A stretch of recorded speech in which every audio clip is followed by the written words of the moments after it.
Градинарство. Во Македонија производството на зеленчук е од огромно значење, особено производството на домати кое зафаќа и најголеми производни површини кај раноградинарите. Но како трудоинтензивно производство кое дава можност за добра заработка од помали површини, истовремено е ранливо на климатските промени кои во последниве години се поизразени. Зголеменото присуство на така наречените стакленички гасови, меѓу кои е и јаглеродиоксид, кои имаат својство да ја акумулираат топлината, придонесуваат околу планетата Земја да се формира своевиден слој кој действува како кебе, предизвикувајќи ги последиците од глобалното затоплување. Просечните температури на воздухот се проценува дека во 21. век ќе се зголемат од 1,8 до 4 целзиусови степени, предизвикувајќи се поголеми топлотни удари за растенијата, неправилен распоред на врнежите и се поизразени сушни периоди. Најчесто, ефектите од глобалното затоплување при производството на зеленчук се одразуваат со намален принос и слаб квалитет на плодовите.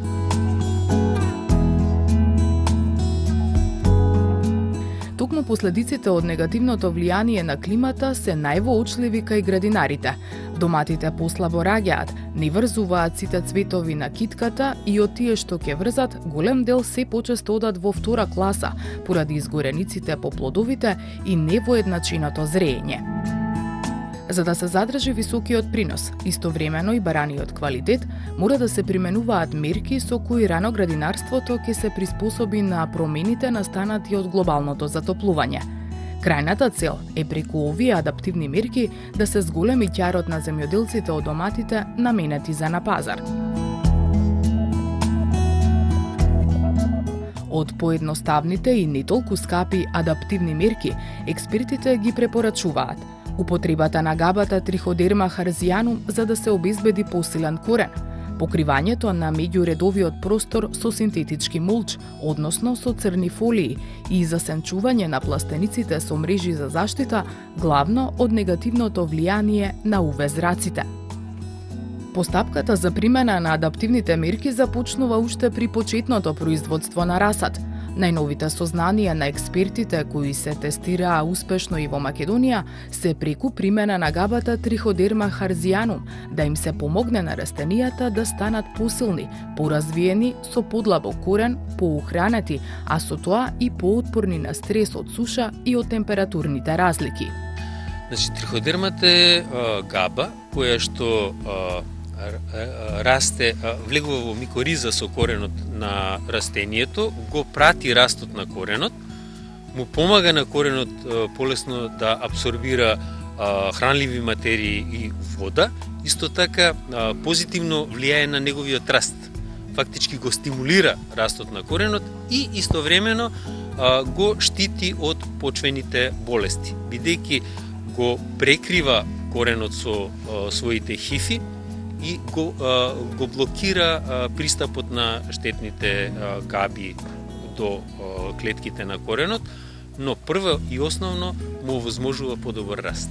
Науката во практиката веќе за земјоделците ја користи тајната која ја има во природата, а тоа е точно одредени габи и бактерии да можат да живеат во заедница со коренот на растенијата и да си помагаат во исхраната и развојот.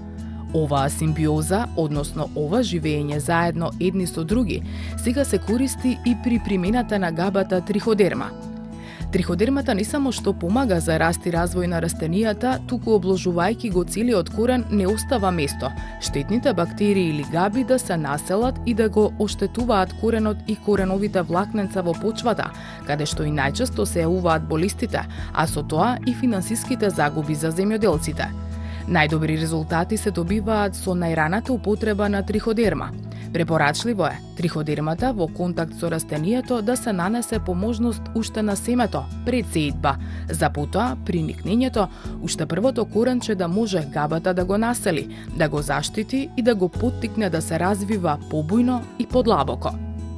Триходермата се употребува најчесто се употребува и најлесно преку системот за наводнување, и тоа по расадување на стално место се употребува 30 грама од препаратот на 1000 растенија.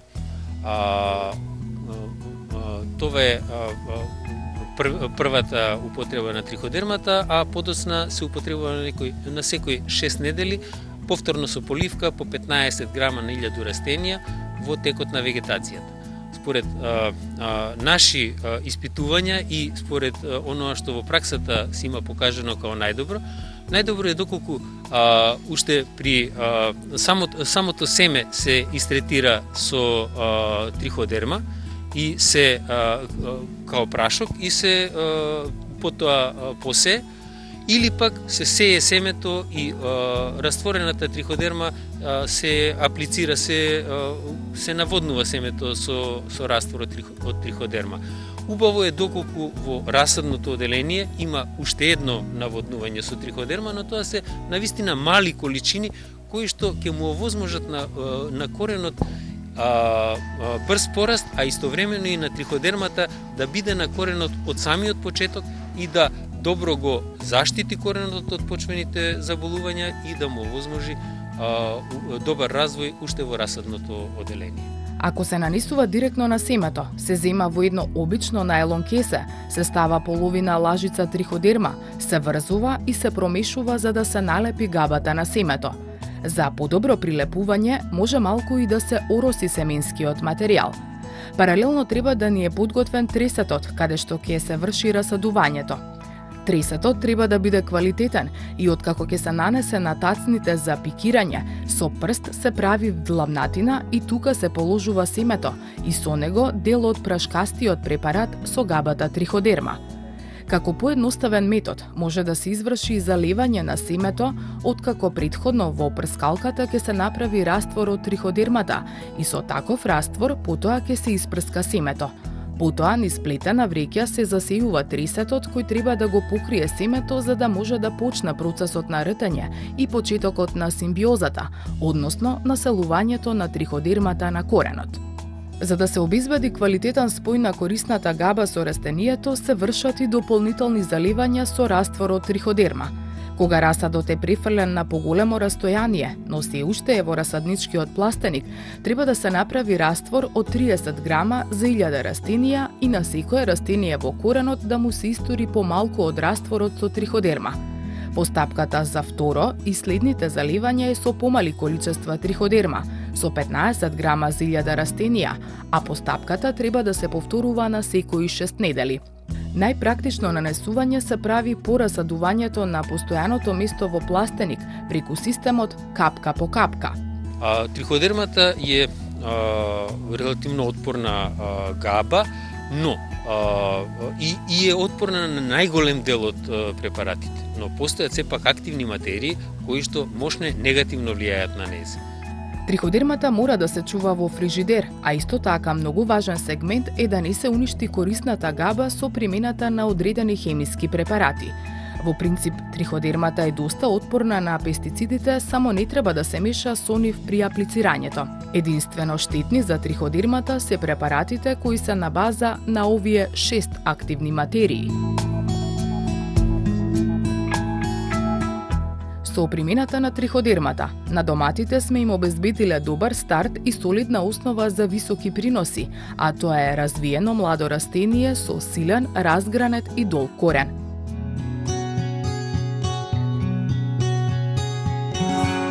Како втора мерка која има исто така големо влијание за задржување на влагата и сузбивање на плевелите е примената на синтетичките мулчеви при расадувањето на постојано место во пластениците. За мулчирање може да се користат разни видови фолии, а како најраспространети се испитуваат црната фолија и двослојната сребрена фолија. Примената на синтетичките мулчеви е едноставна. Може да се распостеле во меѓуредовиот простор веднаш по расадувањето и на едноставни начини да се прицврсти, за краевите да стојат прилепени до редовите, односно до корењата. Предностите на самите фолии се повеќе кратки, така да речем, покрај тоа што ја штитат почвата од плевели. Обезбедуваат задржување на почвената влага, односно регулирање на наводнувањето капка по капка.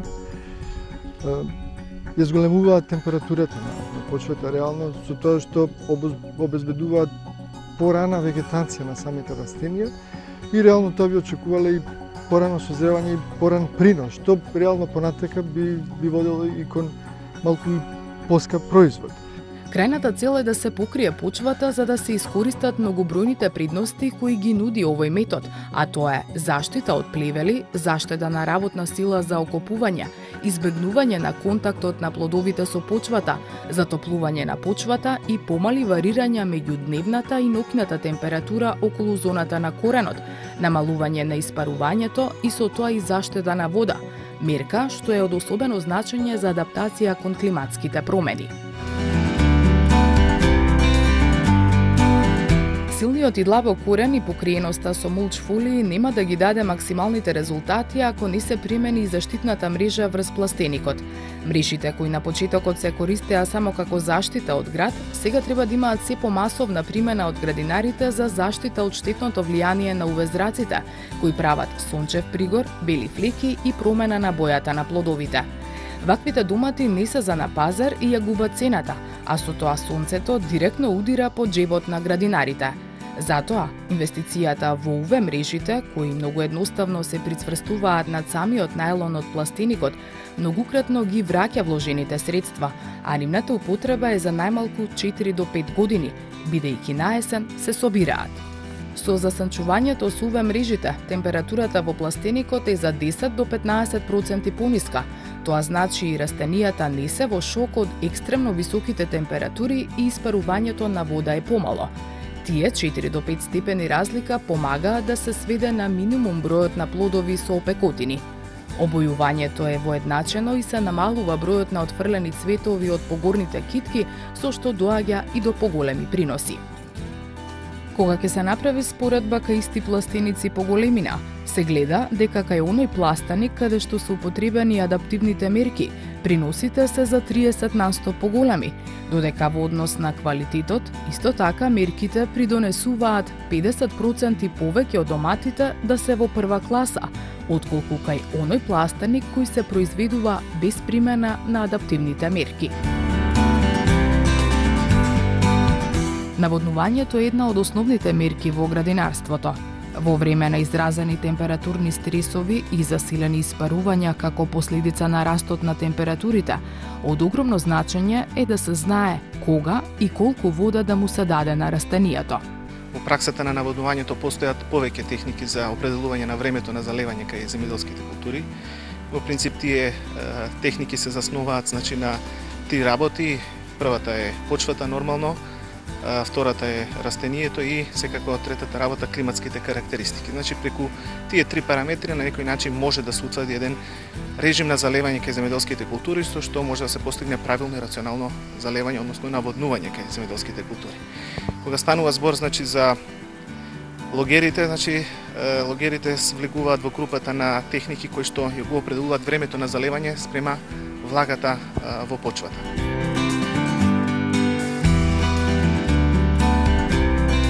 Заклучокот од испитувањето на адаптивните мерки е дека градинарите, особено производителите на домати како најмасовно производство, во иднина со примината на овие мерки ќе може да ги намалат ризиците од негативните последици од климатските промени.